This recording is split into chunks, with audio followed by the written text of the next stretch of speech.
आगे बढ़ते हुए बात करें पाकिस्तान की करेंसी में नीले रंग का एक दिलकश नोट, कहने को 1000 रुपए का नोट और स्टेट बैंक ऑफ पाकिस्तान जामिन भी, लेकिन मईशत की बदहाली ने इस बड़े नोट को भी बेवकूफ कर डाला। हकीकत हाल जानते हैं वो जो खते गुर्बत से नीचे जिंदगी गुजारने पर मजबूर है। कहते हैं यह नोट तनहा दिन भर की बुनियादी जरूरियात जिंदगी के लिए भी अब नाकाफी हो चुका है। 1000 रुपए में क्या कुछ आता है, आइए जानने के लिए देखते हैं जायदा राव की इस रिपोर्ट में, जो कि यूटिलिटी स्टोर्स पर पहुंचकर आवाम की राय ले रही है।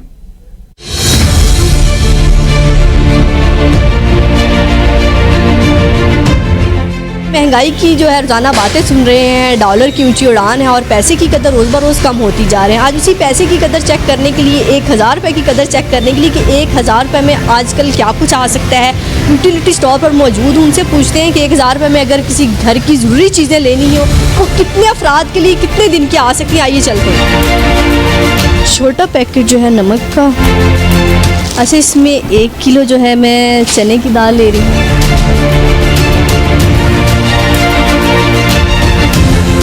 ये 3 आइटम आपके 1000 रुपए के हो जाए। 1000 रुपए है ना, ये आपके है ना 2 आइटम से ज्यादा नहीं कोई चीज आ सकती। महंगाई और इतना ज्यादा हो गई कि वो दरमियाना तबका तो चलो ले लेते, लेकिन गरीब तबका जो आखिर है ना वो बहुत ज्यादा मुतासर हो रहा है और बहुत ज्यादा ऐसे कि रोने पे आ जाते हैं कि कोई है ना हमें ना थोड़ा सा कम करके दे दे।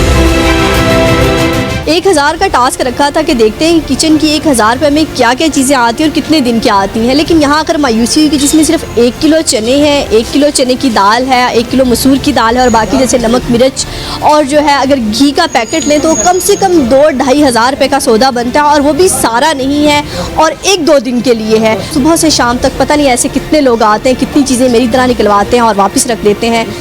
तो हुक्मरानों को अब आपस की लड़ाइयों से निकलकर मुल्क के बारे में सोचना होगा। कैमरा मैन इशफाक हुसैन के साथ जाहिदा राव, ABN न्यूज़, इस्लामाबाद।